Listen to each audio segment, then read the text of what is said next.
Você não está aqui por acaso. Rick Warren. Enxergando a vida do ponto de vista de Deus. Seu modo de enxergar a vida molda sua vida. Seu modo de definir a vida determina seu destino.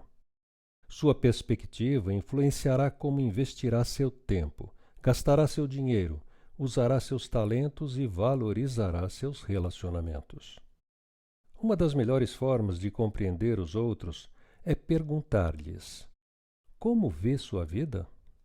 Você descobrirá que existem tantas respostas quanto existem pessoas.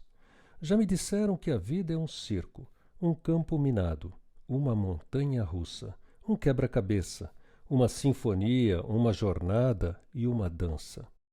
Alguns dizem: a vida é um carrossel. Às vezes você está em cima, outras embaixo.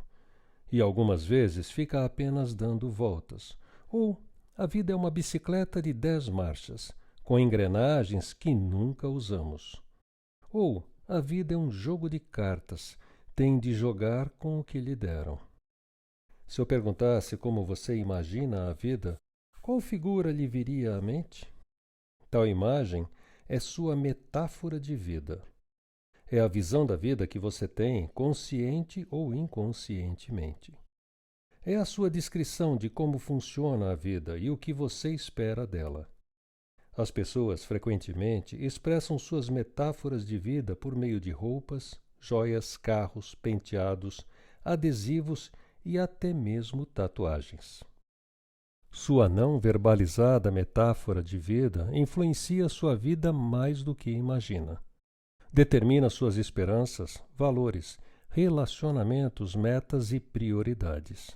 Por exemplo, se você pensa que a vida é uma festa, seu principal valor é divertir-se. Se você vê a vida como uma corrida, certamente valorizará a velocidade e provavelmente estará apressado a maior parte do tempo. Se você vê a vida como uma maratona, valorizará a resistência. Se você vê a vida como uma batalha ou um jogo, vencer será muito importante para você. Qual é a sua visão da vida? Você já parou para pensar que pode estar fundamentada em uma metáfora falsa? Você pode tê-la recebido de seus pais, de seus amigos, de um filme, de uma revista ou de alguma outra fonte falível. Mas, para cumprir os propósitos que Deus lhe deu, terá de contestar o pensamento convencional e substituí-lo pelas metáforas bíblicas da vida. A Bíblia diz: não vivam como vivem as pessoas deste mundo, mas deixem que Deus os transforme por meio de uma completa mudança da mente de vocês. Assim, vocês conhecerão a vontade de Deus. A Bíblia oferece 3 metáforas que nos ensinam a visão divina da vida. Um teste, uma incumbência de confiança e uma atribuição temporária. Essas ideias são os fundamentos da vida dirigida por propósitos. Estudaremos os 2 primeiros neste capítulo e o terceiro no próximo. A vida na Terra é um teste. Essa metáfora é vista em histórias ao longo de toda a Bíblia. Deus continuamente testa as pessoas quanto ao caráter, à fé, à obediência, ao amor, à honestidade e à lealdade. Palavras como provações, tentações, refinar e testar ocorrem mais de 200 vezes na Bíblia. Deus provou que a Abraão, ao pedir-lhe que oferecesse seu filho Isaque, Deus provou Jacó, quando ele teve de trabalhar outros tantos anos para obter Raquel como esposa. Adão e Eva foram reprovados no teste do Jardim do Éden, e Davi o foi em testes dados por Deus em diversas ocasiões. Mas a Bíblia também nos dá muitos exemplos de pessoas que passaram em grandes testes, tais como José, Ruth, Esther e Daniel. Os testes tanto desenvolvem quanto manifestam o caráter, e tudo na vida é um teste. Você está sempre sendo testado. Deus constantemente observa sua reação às pessoas, aos problemas, ao sucesso, aos conflitos, às enfermidades, às decepções e até mesmo em relação ao clima.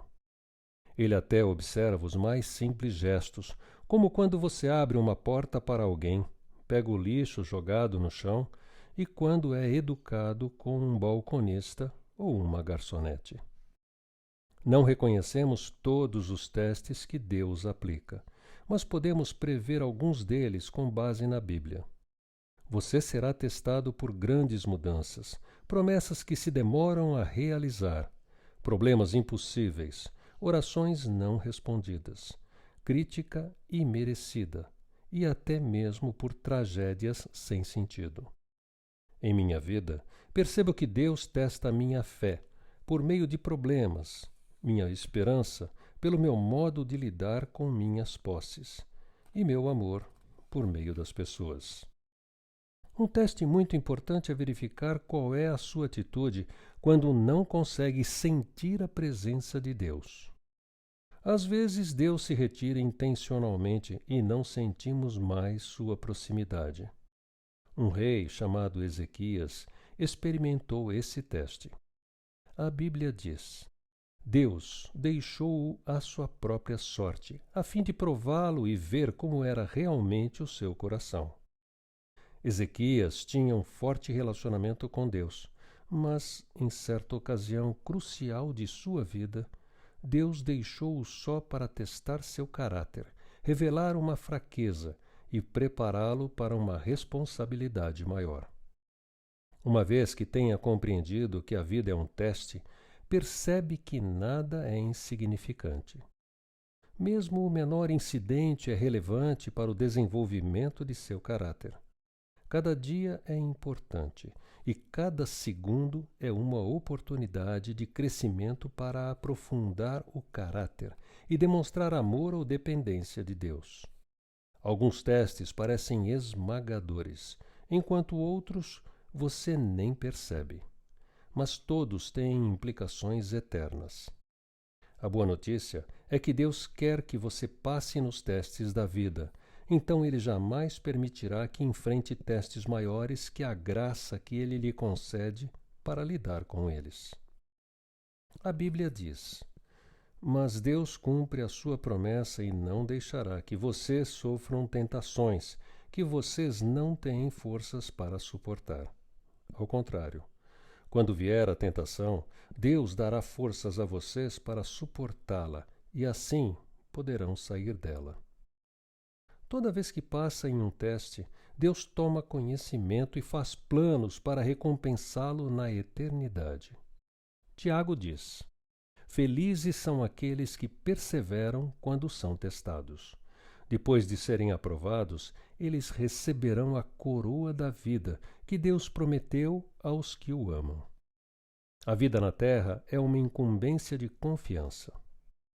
Essa é a segunda metáfora bíblica da vida. Nosso tempo sobre a terra, nossa energia, nossa inteligência, nossas oportunidades, nossos relacionamentos e nossos recursos são dádivas que Deus nos confiou para cuidarmos e administrarmos. Somos mordomos e administradores de tudo quanto Deus nos dá. Esse conceito de mordomia começa com o reconhecimento de que Deus é o dono de tudo e de todos na terra. A Bíblia diz: Ao Senhor Deus pertencem o mundo e tudo o que nele existe.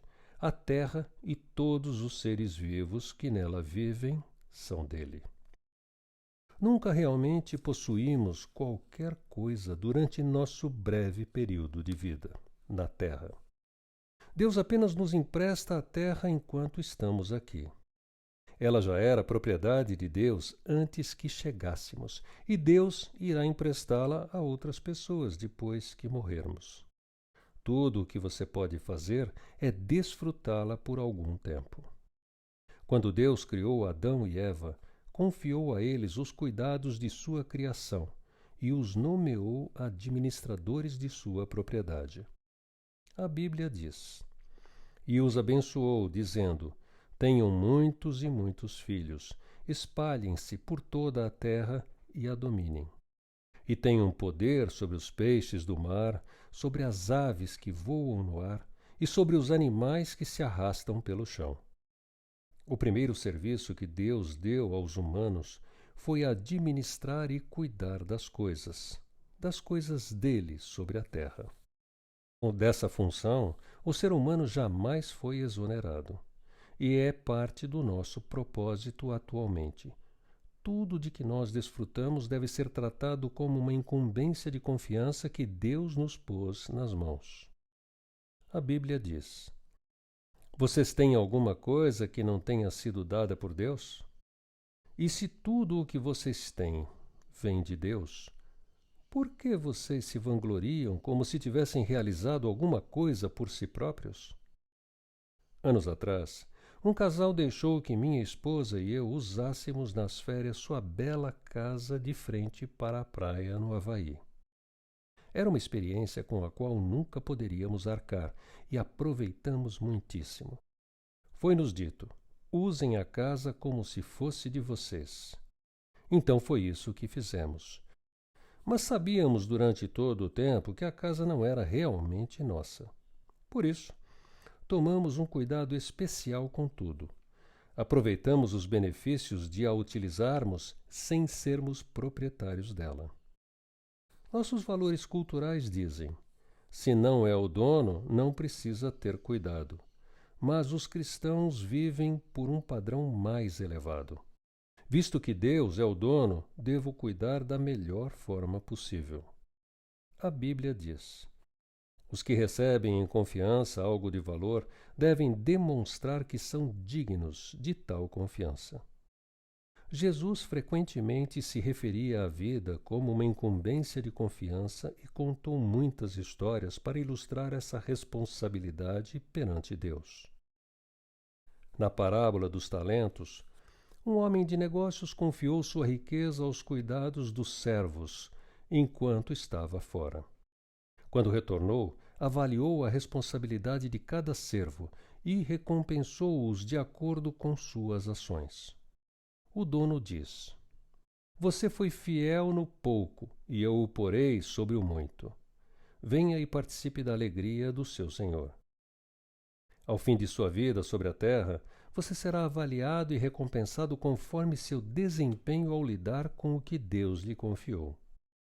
Isso significa que tudo o que você faz, mesmo uma simples tarefa diária, tem implicações eternas. Se tratar tudo como incumbência de confiança, Deus promete 3 recompensas na eternidade. Primeiro, receberá o reconhecimento de Deus. Ele dirá: muito bem, bom trabalho. Depois receberá uma promoção e uma responsabilidade maior na eternidade. Eu o porei a cargo de muitas coisas. Você será honrado em uma comemoração. Venha e participe da alegria do seu Senhor. A maioria das pessoas não consegue perceber que o dinheiro é tanto um teste quanto uma incumbência de confiança dada por Deus. Deus usa a área financeira para nos ensinar a confiar nele. E para muitas pessoas, o dinheiro é o maior de todos os testes. Deus observa a forma de usarmos o dinheiro para testar quão confiáveis somos. Jesus disse: se vocês forem indignos de confiança em relação às riquezas deste mundo, quem lhes confiará as verdadeiras riquezas celestiais?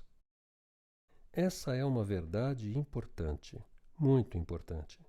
Deus diz que há um relacionamento direto entre a forma de eu utilizar meu dinheiro e a qualidade de minha vida espiritual. O modo de eu administrar meu dinheiro, riquezas deste mundo, determina quanto Deus pode confiar em mim em relação às bênçãos espirituais, verdadeiras riquezas. Deixe-me perguntar: a forma de administrar seu dinheiro está impedindo Deus de fazer mais em sua vida? Pode ser incumbido de riquezas espirituais? Jesus disse: a quem muito foi dado, muito será exigido, e a quem muito foi confiado, muito mais será pedido. A vida é um teste e uma incumbência de confiança. E quanto mais Deus lhe dá, mais responsável Ele espera que você seja. Um tema para reflexão. A vida é um teste e uma incumbência de confiança. Perguntas para meditar. Qual tem sido a metáfora da sua vida até esse momento? Como você descreve a vida? Você se lembra de alguma experiência que agora reconhece ter sido um teste de Deus? Se começasse a viver a realidade de que tudo o que possui é, de fato, emprestado por Deus, de que forma isso mudaria seu sentimento em relação às suas posses? Para explorar mais essas questões, visite o site www.propositos.com.br.